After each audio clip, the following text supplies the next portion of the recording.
Everybody, and welcome to another edition of the Charles Harris Podcast. Great to have you with us today. My name is Chad Oak. I have the honor and privilege of serving as the Chief Executive Officer here at Charles Harris Executive Search, and I also help to co-lead our private equity funds level recruiting practice with Clifton Vaughn, who is joining us as well. Clifton, thanks for being here. Good to be here, Chad. Clifton is a senior associate practice leader with us, and as I mentioned, he helps to co-lead our fund level practice for private equity. And Clifton and I are incredibly fortunate to have a wonderful guest today, Brian Chu. Brian is a senior managing director at Centerbridge. Brian, thanks so much for being a part of this. Happy to be here, Chad. So for those of you who are watching, this podcast is really going to be focused on portfolio operations in the world of private equity. So I think there's probably two audiences that would really benefit from this. The first is, hey, if you're a part of a portfolio operations group or a value creation team in the world of private equity, this is an opportunity for you to learn about another practice and kind of how they manage things and how they create value for their portfolio companies. Or perhaps you're someone who is thinking about joining a portfolio operations team at a private equity firm. This will be an opportunity for you to get a little more sense of how Brian got to the role that he is today, kind of what this journey was all about, and you'll have some great learnings from that as well. So really excited about this. Brian, let's start with Centerbridge, man. Why don't you just tell us a little bit about who Centerbridge is, maybe a little bit about AUM, kind of core areas of focus, and we'll kind of go from there. Sure. Yeah. Centerbridge is a alternative asset manager. We have about $38 billion assets under management. We have a few strategies, actually. Private equity, which we'll talk a lot more. That's where I spend most of my time in private equity, leveraged buyouts and classic area there. Second area is we have a credit fund. We have both a open-ended credit fund as well as a closed-ended credit fund where we do everything from distressed credit to other credits as well, special situations. We also have a real estate fund and real estate strategy where we'll invest in real estate assets, real estate corporates, and other properties inside that fund as well. In addition, we have some interesting new businesses. We have an insurance solution business, which is providing performing credit to insurance companies as a service. And then we also have a joint venture in a reinsurer called Martello, where we're co-invested with MassMutual and Barings around reinsurance solutions. So yeah, we have a pretty broad portfolio in our Centerbridge umbrella. And I think the key thing about Centerbridge that's probably unique is we have one investment team across all of that. And so that kind of gives us an advantage as investors to really share information, share across that platform. Brian, let's talk about your role, right? So you just talked about a huge host of investment thesis that Centerbridge has as an organization, right? You guys work in a lot of different pockets. Where do you spend your time? And Brian, actually, maybe you could define your role as well, right? Because you help to co-lead the portfolio operations team at Centerbridge. Why don't you talk a little bit maybe about that group, the portfolio operations group, and then maybe where that group spends most of its time? Absolutely. So we have a portfolio operations team. There are 10 of us on the team. 2 of us co-lead it. Myself with Neil Cavillage. Both Neil and I work together at Bain Capital, so we have a lot of history together, actually. And our role is kind of simple in a way. It's like partner with our investment teams, partner with our management teams to make our investments successful.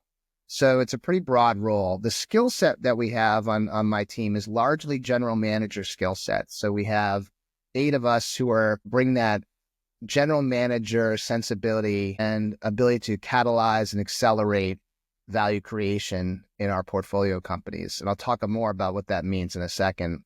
We do have 2 specialists. We have an ESG specialist as well as a talent specialist in our portfolio as well.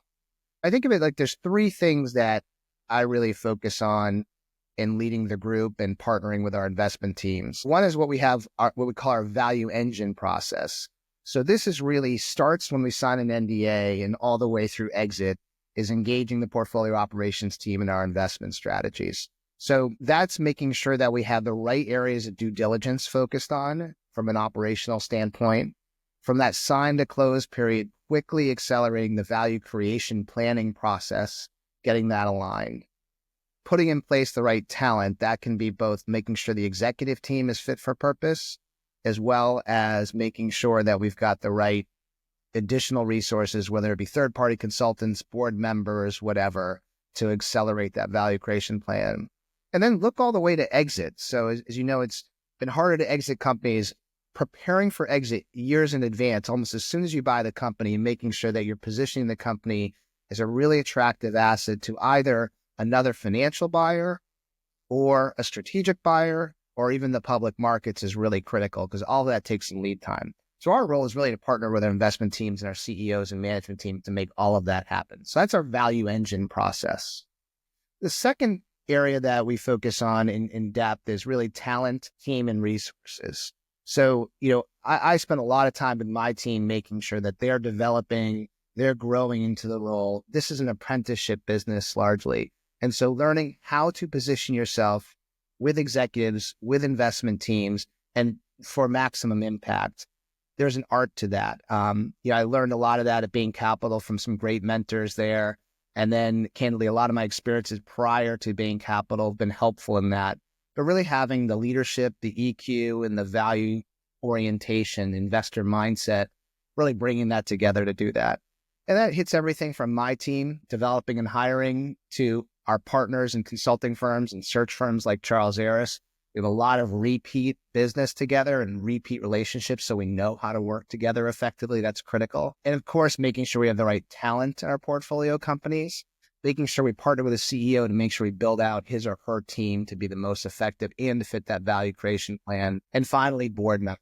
One thing that Centerbridge does is we will bring in outside board members with specific expertise to really help drive that value creation plan. It's one of my favorite parts of the job is building that network and actually putting people who want to make a difference to companies on their boards who had success in other careers. And then finally, I'm also a player coach. I obviously do a lot of coaching and a lot of strategic thinking around deploying our resources the right way to impact our portfolio companies. But I also work directly with CEOs on a few companies as well. I think for two purposes. One is, there are some, we do complicated deals.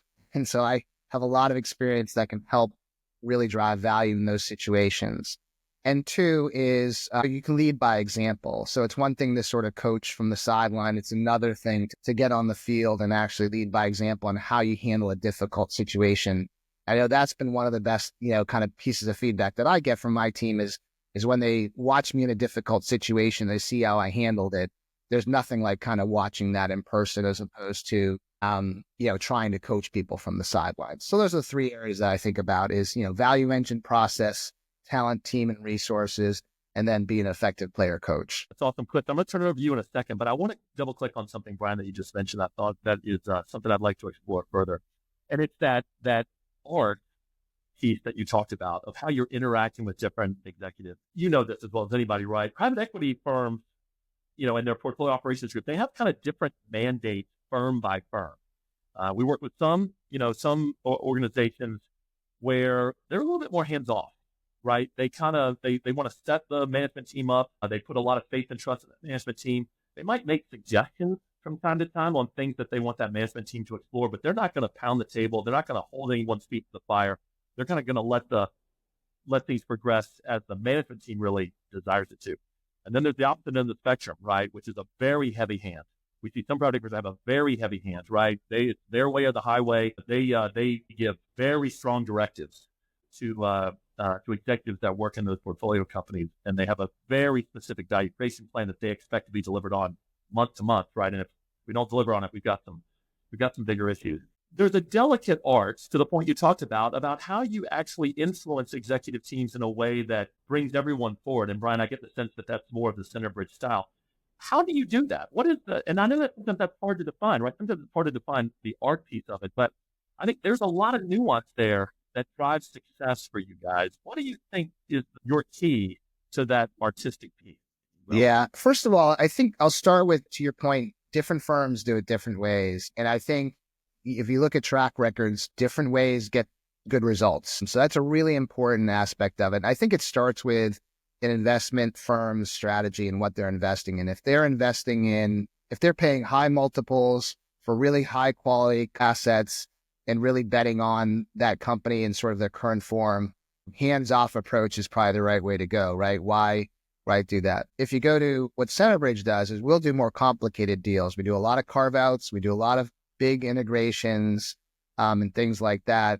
And when you're transforming a company in that way, our model is to really help partner with the management team to accelerate that and basically put more, strong resources on the ground from sign to close to accelerate that transformation.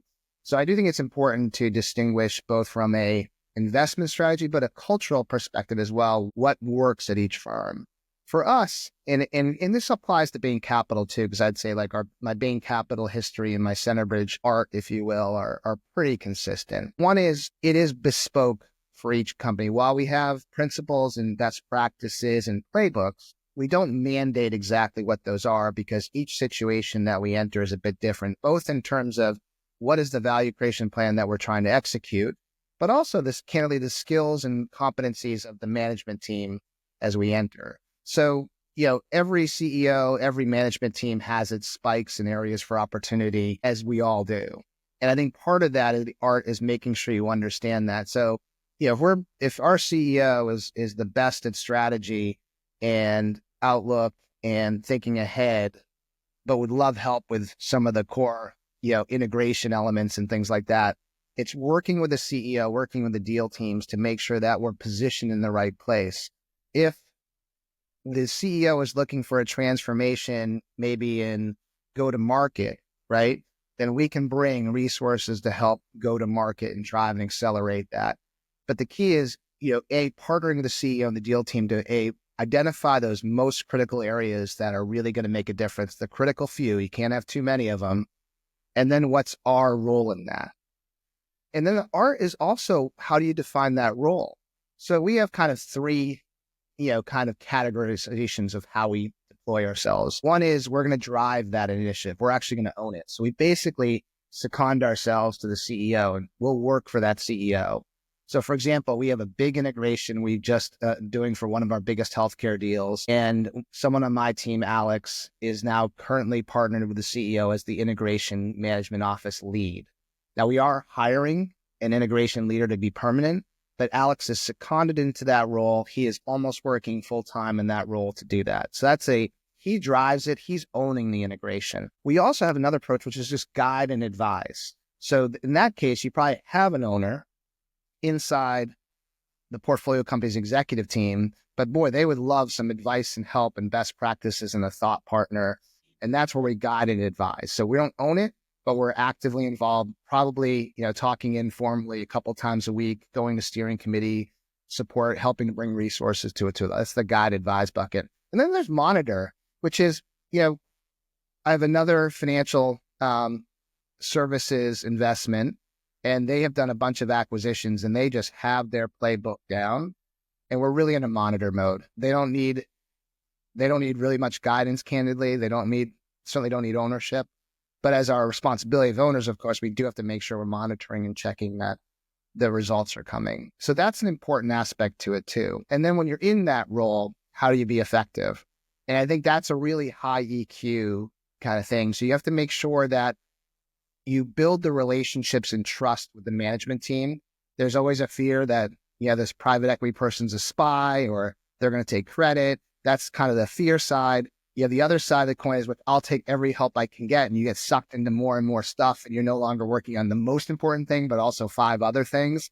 There's that range of spectrum, and there's the real art of managing that. I think it starts with trust. If someone trusts you, they'll take your advice. That's an important thing. And so without that trust and relationship, you can't get to the advisory, you can't get to the partnership. And that's a real key thing. So that's the art. There's a lot of soft touches there to make sure you're aligned, and also making sure the management team is getting the credit. That's really the important thing. If you go to a board meeting and they're like, hey, thanks, Brian, for all your help versus, hey, thanks, Chief Marketing Officer, for what you did, that's the key. So it's a balance of all those factors.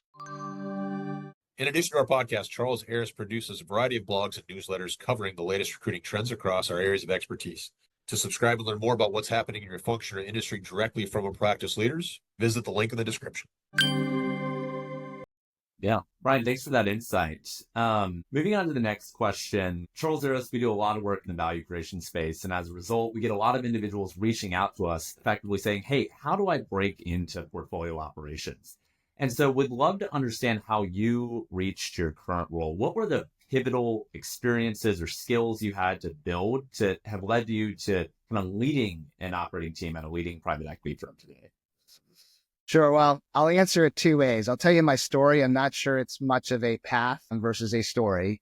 And then I can talk about maybe how I can advise folks to get into it. I did not take a straightforward path to private equity nor portfolio operations. Candidly, I didn't know what private equity was until I was 30 years old. So, my quick background and thumbnail sketch was, when I graduated college, I went to engineering school. I was actually in a rock band for a few years, and I'll come back to that because it is one of the key experiences. But an original rock band, and I paid bills by, working in healthcare, finance, and IT. Eventually, I realized that I needed to make money, so I targeted business school. I went to MIT Sloan, had to talk my way in there. I did get rejected, but I did get in eventually. I went to Bain & Company from MIT Sloan, which is sort of when I got into the more traditional track. I worked in their private equity group. As a summer associate. That's when I first heard of private equity. So I got a chance to really, kind of get my appetite wet during that summer.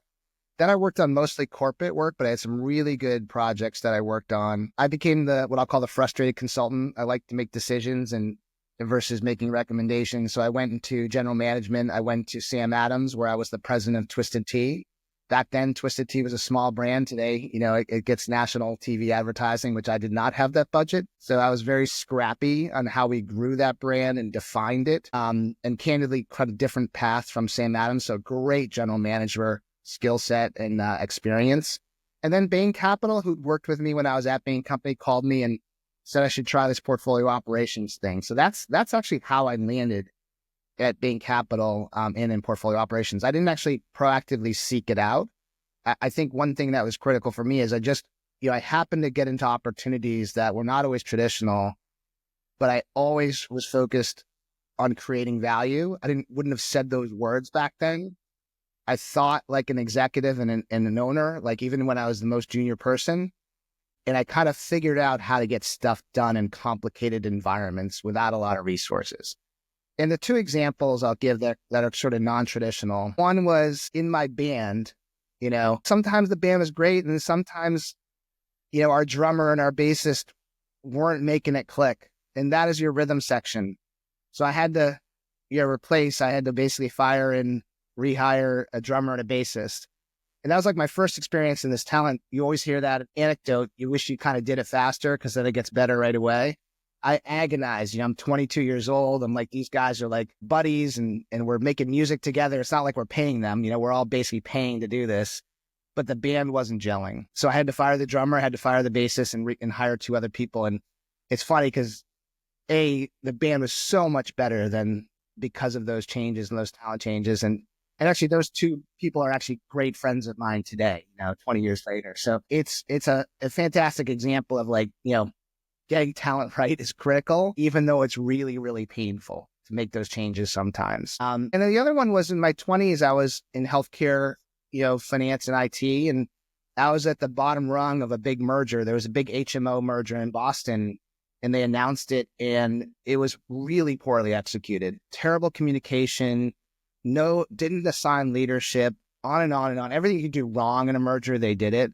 But I was 24 years old, 25 years old, and it created tons of opportunities for me. I was able to synthesize and kind of move quickly up and get things done, both on a technology standpoint and on a finance standpoint. And that really created opportunities. And I think I always carry those experiences with me too, because I can remember what it was like to be in a merger and not being in the executive seats. Now, as we sit in the executive seats, I'm always making sure, are we cascading right? Are we making clear lines of responsibility? Are we making clear talent decisions on who's in charge? Because I saw that from a ground level perspective.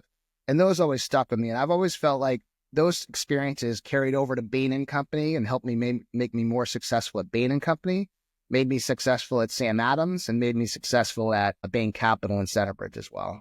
Yeah, Brian, really, really helpful. Chad, I might actually jump ahead of you here. Brian, I stole this from somebody in the industry. They said, hey, once you've met one portfolio operations team, you've met one portfolio operations team. Everyone is unique. They're a special snowflake. And so we'd love to understand how Centerbridge structures its portfolio operations team and high level strokes on what's the model. How do you guys engage with your portfolio companies? We've seen everything from it's a fire drill team to, hey, first 90 days is when we are most intensively involved. Would love any color you can add there. Yeah, so we have a pretty standard process in terms of engagement model. Typically, it'll be, someone on my team. We're mostly general managers, like I said, and we'll be staffed on the deal in diligence. And so right away working on what are the operational diligence issues, what's the investment thesis, value creation plan, and what's the talent requirements to get that done. That's in our investment committee process and a really important part of our IC process.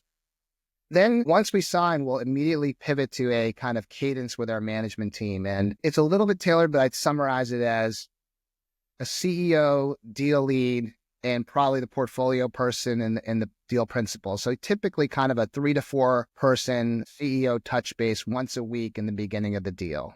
If it's multi-sponsor, then we'll have all the sponsors in that. So you want to keep it small, call it 4 to 5 people, sometimes one-on-one even. But the key to that is really synchronizing on everything, especially in that sign to close period, because you have financing going on, you have value creation going on, you have board governance, etc. So you have a lot of moving pieces and you just want to stay tight. Plus it creates sort of a regular cadence and get to know each other's work style. So there's both a relationship building part of that, as well as a transactional get stuff done part of that. And of course, by this time you're doing dinners and things like that to get to know each other. So I'll kind of skip through that. Once you get that cadence going, then you kind of assign and bring in the management team on what the roles are. So we'll usually kind of kick off with maybe the top 20 people at the company, depending on the size of the company and scope of the company, and really kind of align on here's our value engine process. This is what we're going to go through. Here's what a value creation plan looks like. And let's all align on what the value creation plan is.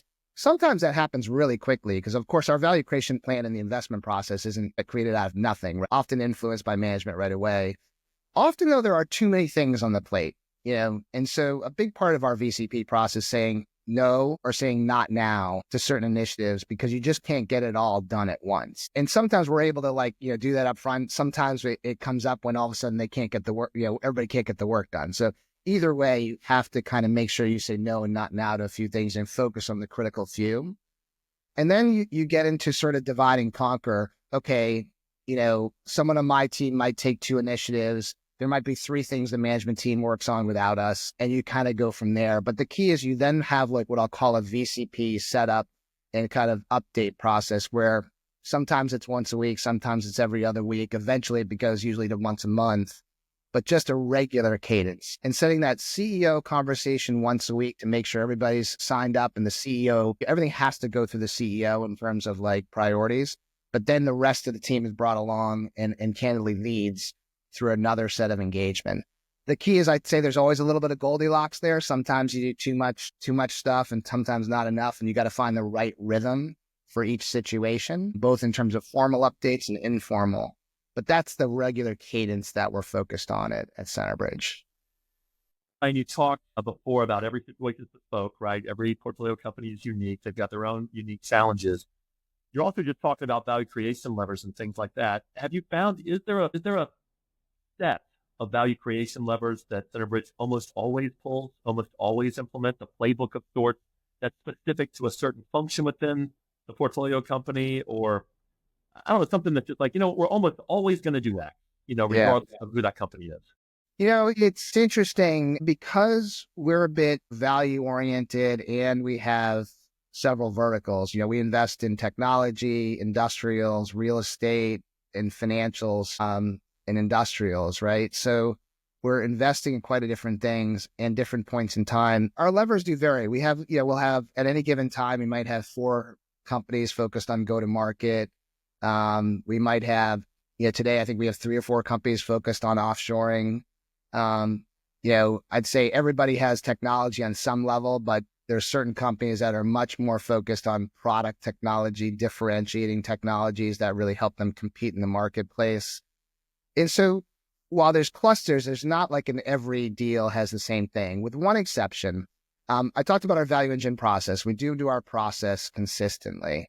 But I think the thing that we do quite well is once we do decide on what our value creation plan is, what are the 3 to 4 things that we're going to focus on and drive, is we have a whole process where we'll map that to our talent. I think too often, you go do that and you just start to work on it without a proactive set of, okay, do I really have a pricing expert in the company? Because I think one of the dangers is you go do all the pricing work, you hire a consulting firm, they come in, they give great insights, etc. We're involved, the head of commercial is involved, but next thing you know, 6 months later, you can lose it, right? What we'll do is, as soon as we know it's an initiative, we'll forecast out, say, we're going to need a pricing leader. So we're not going to wait for that pricing leader to show up, because that could take 2, 3, 4 months.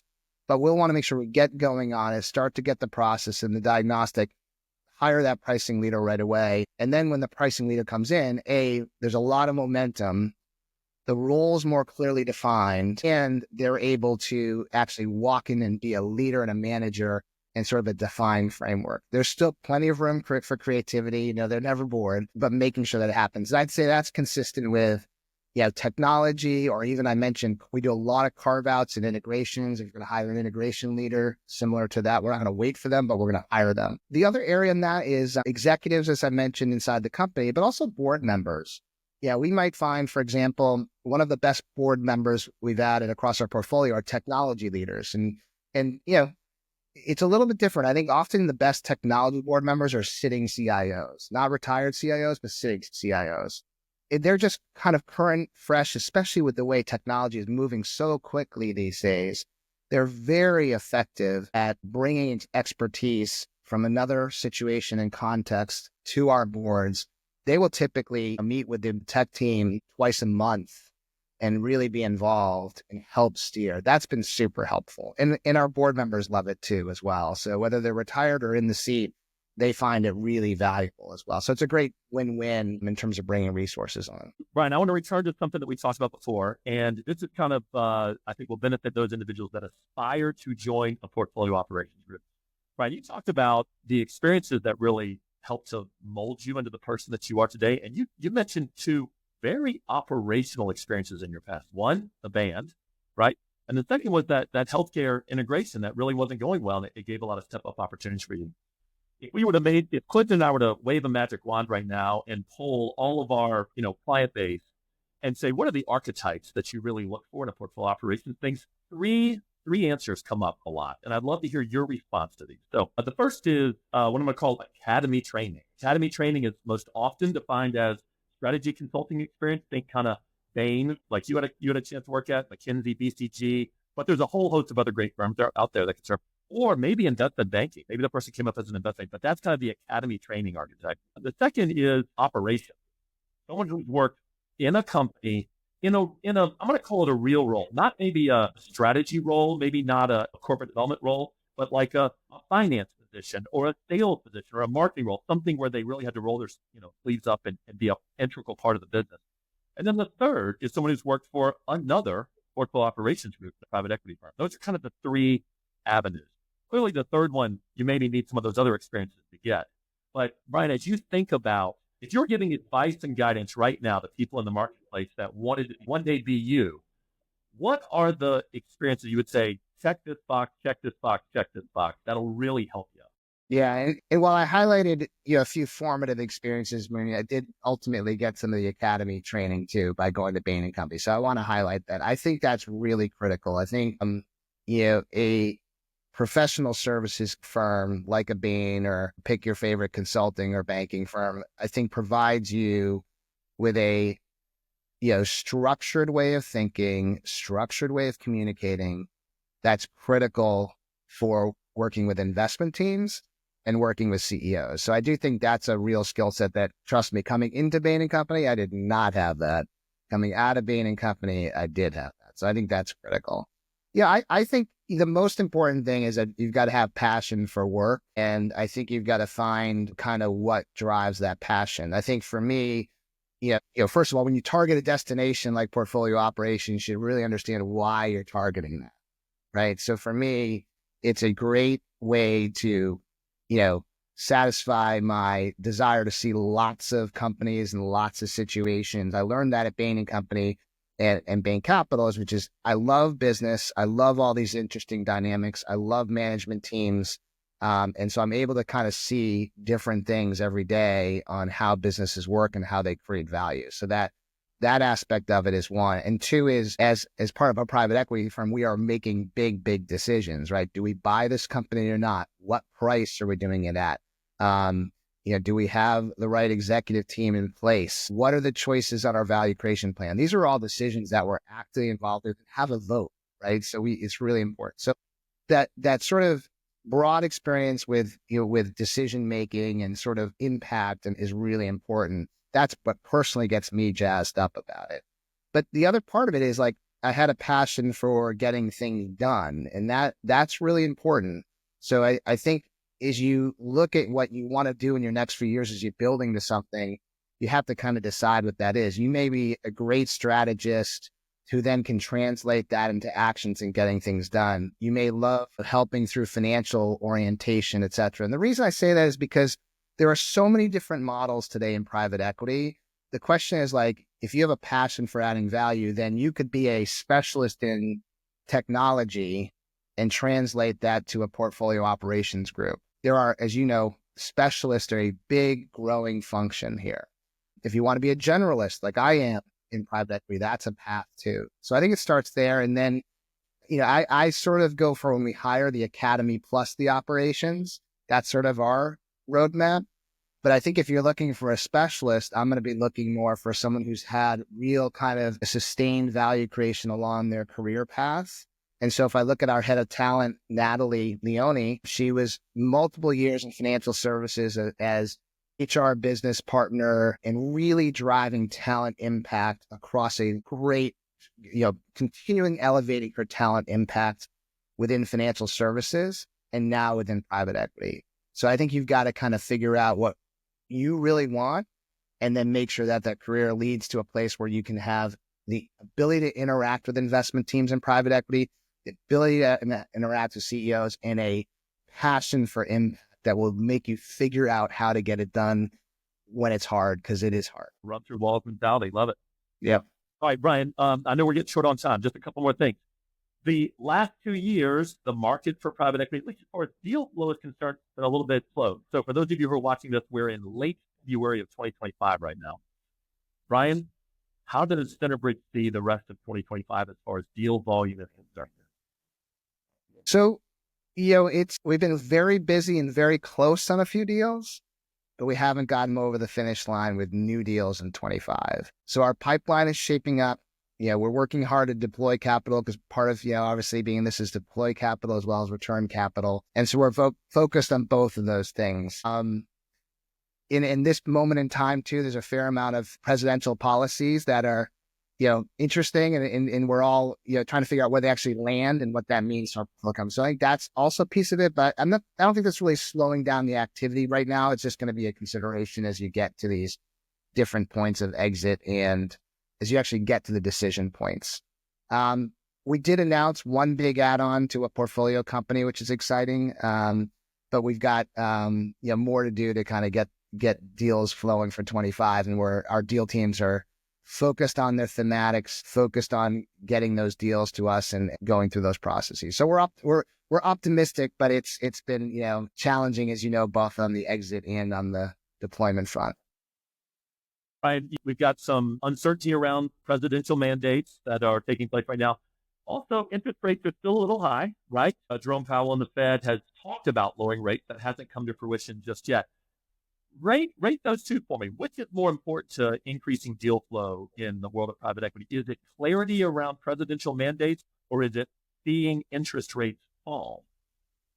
I think it's going to be, clarity. I think you start to see deals pick up in the higher interest rate environment in 24. And I think that continues at 25. But I do think uncertainty is a really challenge to deals. So I think, more certainty on even if rates are staying the same versus dropping versus increasing. I think things like tariffs and things like labor can push things in different directions. So that's where I think the uncertainty lies. And I think when there's a bit more stability on those items, I think you'll start to see more confidence and ability to put money to work.